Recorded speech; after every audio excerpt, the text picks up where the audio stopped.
Eu sou Mário Persona e essas são as respostas que eu dei aos que me perguntaram sobre a Bíblia. Você pergunta como um católico pode ser salvo se Deus condena a idolatria e afirma em sua palavra que ficarão de fora os idólatras, Apocalipse 22:15, e nem os idólatras herdarão o reino de Deus, 1 Coríntios 6:10. Então essa é a sua dúvida. Você disse que sempre achou que um católico poderia ser salvo, mas que antes de morrer, Deus o tiraria do catolicismo. Vamos ver se eu consigo responder às suas dúvidas. As pessoas pensam que a idolatria seja tão antiga quanto os homens, mas não é assim. O homem inventou a idolatria depois de perder Deus de vista. Durante séculos, o conhecimento de Deus foi passado de geração para geração. E antes do dilúvio, isso era bem mais fácil pela longevidade dos habitantes da terra. Eles viviam muito mais tempo. E assim alguém podia contar para alguém o que tinha acontecido com Adão, porque escutou da boca de Adão o que Deus havia feito lá no Jardim do Éden. Mas o homem, por ser uma criatura distinta dos animais, tem também um destino diferente. O homem é perpétuo, nunca mais deixará de existir, ao contrário do animal, que desaparece por ser apenas corpo e alma, ou seja, parte física e emocional, sem espírito. Animais não têm o espírito, que isso é o que nos faz semelhantes a Deus. Eclesiastes 3:21 diz: quem sabe que o fôlego do homem vai para cima e que o fôlego dos animais vai para baixo da terra? Eclesiastes 12:7: e o pó volte à terra como era, e o espírito volte a Deus que o deu. Mesmo depois de ter entrado o pecado na criação, o homem continuou ciente da existência de Deus e, a princípio, não criou deuses para si. Você se lembra de que a promessa da serpente não era de eles terem outros deuses, mas de eles serem eles próprios como Deus. Portanto, se nós pudermos chamar de idolatria também a veneração própria de si mesmo, então aí sim nós podemos dizer que a idolatria tenha começado no Jardim do Éden. Mas se nós estamos falando de deuses de pedra, barro, metal, então ela é bem posterior. Não demorou para que o conhecimento de Deus, que apenas os homens tinham e não os animais, esse conhecimento fosse deixado de lado e a superstição tomasse o lugar. O homem sem Deus tem medo. E para aplacar esse medo, ele se agarra a algo que acaba se transformando no seu ídolo. Esse algo podem ser meras criaturas, como os hindus e suas vacas sagradas. Pode ser fruto da imaginação do homem, como os duendes, fadas, elementais, elfos, etc. Podem ser demônios com os quais os homens querem se dar bem para evitar problemas, como no budismo tibetano e nas religiões afro-americanas ou africanas. E pode também ser outros homens, mais destacados, ou até anjos. Não os anjos caídos, outros homens mais destacados que os homens adotam por considerá-los superiores, uma categoria na qual também se encaixam seres humanos comumente chamados de santos, no sentido religioso da palavra. Ainda que esses, chamados santos pelo catolicismo, eles jamais aprovariam o que fizeram com eles. Falando no contexto bíblico, no primeiro caso que eu mencionei, caberiam os egípcios e sua adoração por gatos, escaravelhos, animais, etc. No segundo caso, nós teríamos os gregos, com seus deuses mitológicos, que podem ou não ser reminiscências dos tempos em que os anjos desceram à terra e tomaram mulheres para si, as quais geraram gigantes, no sentido de homens fortes e poderosos.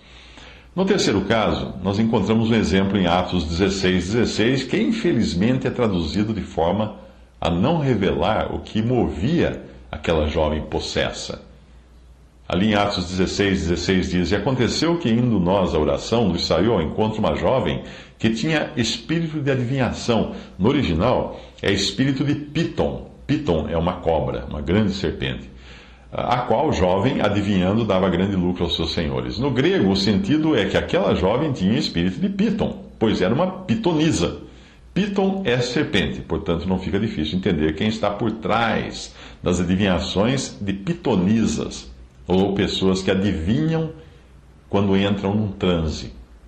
Cobras piton ou pitão, são da espécie Pitonidae, ou constritoras, e a sua característica é enrolar-se na vítima, imobilizá-la, tirar o seu fôlego e então apossar-se dela.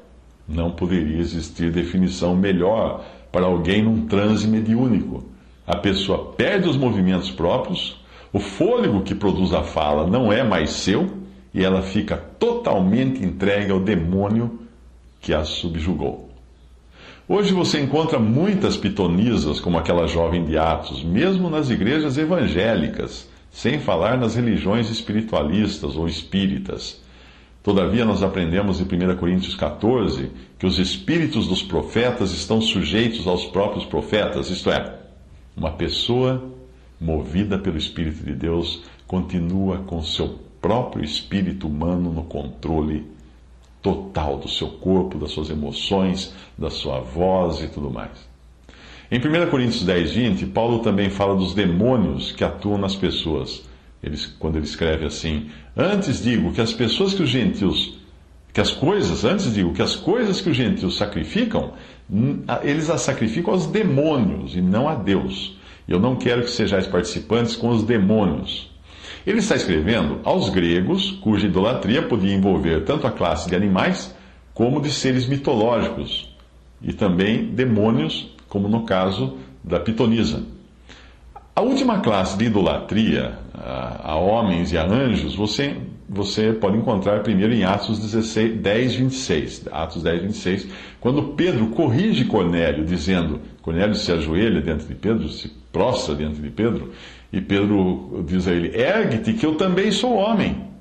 E em Colossenses 2,18, que fala de culto dos anjos baseando-se em visões.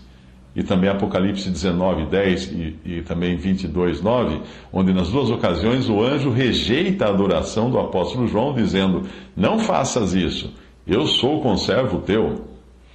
Portanto, é principalmente a estas classes de idolatria que a Bíblia se refere. E o elemento comum em todas elas não é a fé, mas a superstição. Fé é crer no testemunho de Deus, superstição é crer no que a pessoa deseja crer. A fé neutraliza a superstição. Muito do que dizem por aí, é importante ter fé, não é fé, é superstição. Porque a pessoa é importante ter fé em si mesmo, isso não é fé, é superstição. É importante ter fé que tal coisa vai acontecer, isso não é fé, é superstição, na sorte, na probabilidade. A fé neutraliza a superstição. Mas é inegável que a superstição pode ser encontrada até entre os santos de Deus, entre cristãos verdadeiros crentes. Nós vemos vários exemplos disso no Antigo Testamento e também existe o exemplo do apóstolo João, que depois de tantos anos conhecendo a Cristo, ainda cometeu o deslize de prostrar-se diante do anjo para adorar o anjo. Olha, João, como é que você faz isso? O importante é entender que mesmo em meio à superstição, o homem nunca se esquece de Deus. E os gregos tinham até um altar ao Deus desconhecido, que foi o ponto de partida de Paulo para pregar a eles o Evangelho. Os egípcios também tinham algo parecido, um Deus único, e esse Deus único é encontrado na religião inca também. Um bom livro para você entender isso é Fator Melquisedeque. O autor chama-se Don Richardson. O que muda de um caso para outro é o grau da superstição. Veja o apóstolo João, por exemplo, um veterano, já quase centenário, salvo por Cristo, levando bronca de um anjo lá em Apocalipse por causa de uma superstição, por ter adorado um anjo, prostrado-se diante de um anjo. Mas o que tudo isso tem a ver com a sua pergunta? Bem, perceba que o verdadeiro Deus, que é um Deus de amor e de misericórdia, está sempre em estado de espera, como nós costumamos falar do computador com o monitor aparentemente apagado. Mas basta o mais leve toque no seu computador, no mouse, para o sistema voltar à vida. E não é diferente com Deus e o seu modo de agir para com o homem. Considere isto: o homem, por mais supersticioso que seja, nunca perde a noção da existência do Deus verdadeiro, porque isso está no seu DNA, por assim dizer.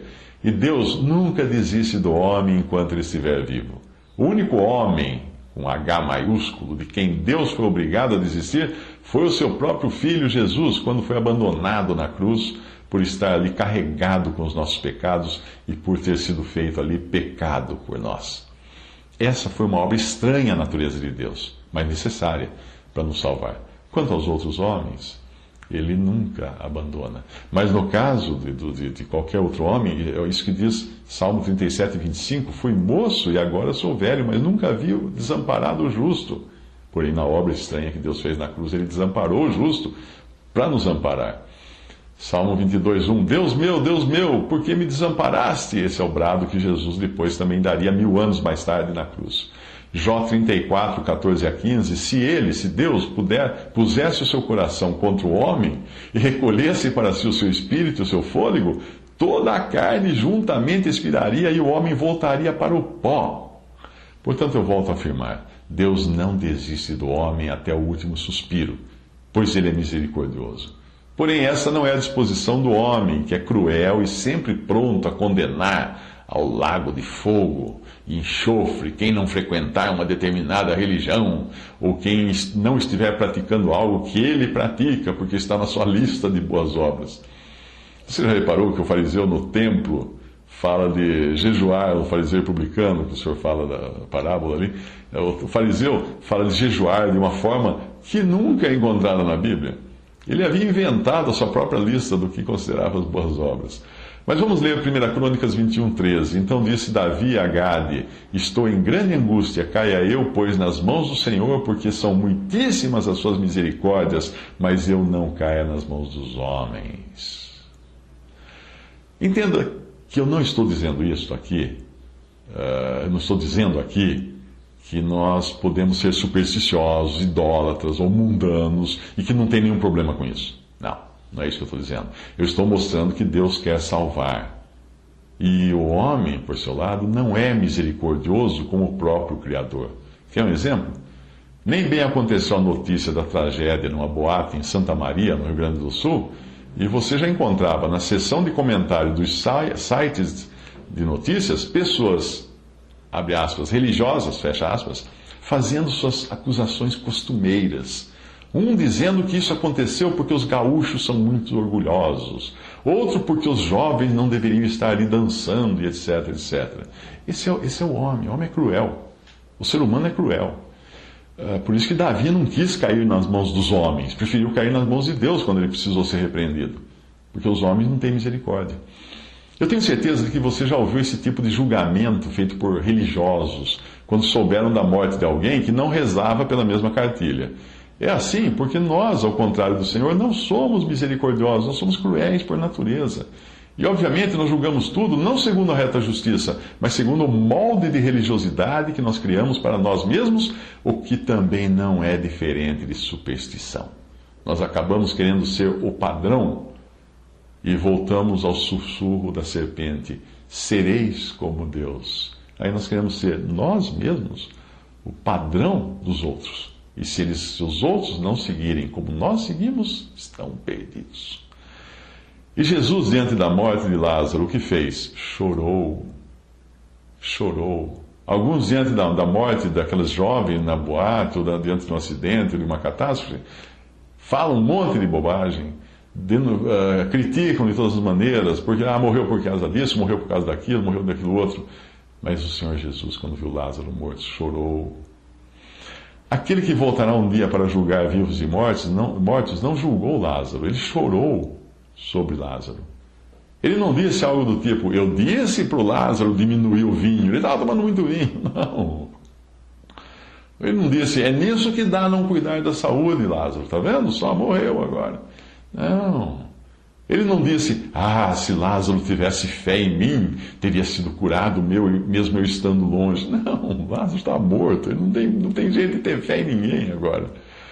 Ele não fez igual aos amigos, muito amigos de Jó, que até estavam indo muito bem, os amigos de Jó, eles estavam indo muito bem, enquanto eles mantiveram suas bocas fechadas, enquanto eles ficaram calados, mas depois que eles abriram a boca, só acrescentaram dores e sofrimentos àquele que tinha um testemunho da boca de Deus, e de que ninguém há na terra semelhante a ele. Deus havia dito de Jó: ninguém há na terra semelhante a ele, homem íntegro, reto, temente a Deus e que se desvia do mal. Isso está em Jó 1:8. E os seus amigos aí enchiam Jó de bordoada, de pancada, dizendo que tudo aquilo estava acontecendo porque ele não era justo, não era temente a Deus, não era reto, etc, etc.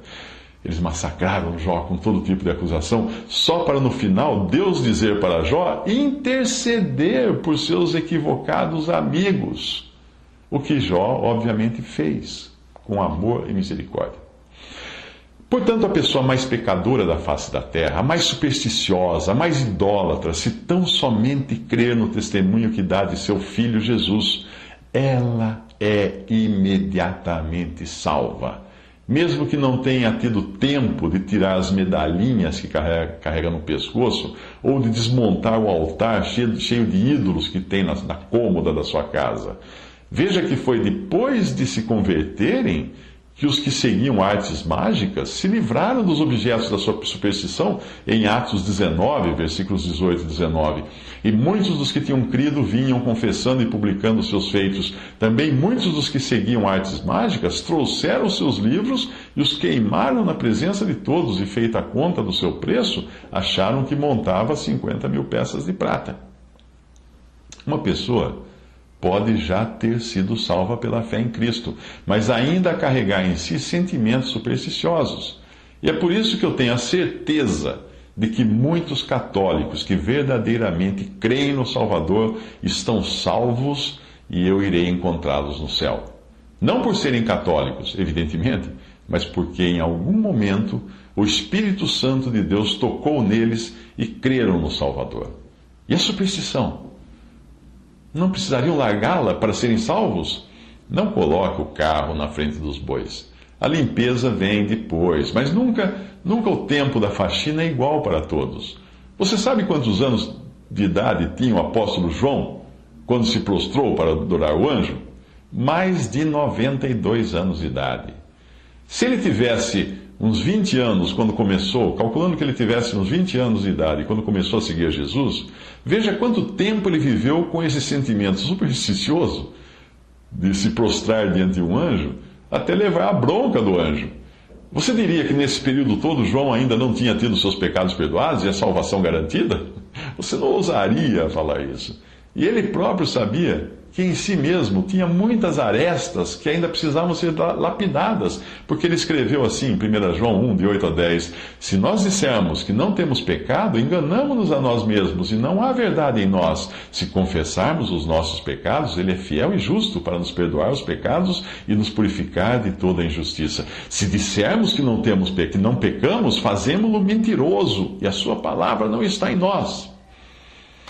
Mas certamente Deus, que começa a obra na vida de uma pessoa com um novo nascimento, passando então pela conversão e indo por todo o trajeto da santificação prática, terá a sua encomenda pronta para o céu no momento em que vier buscá-la.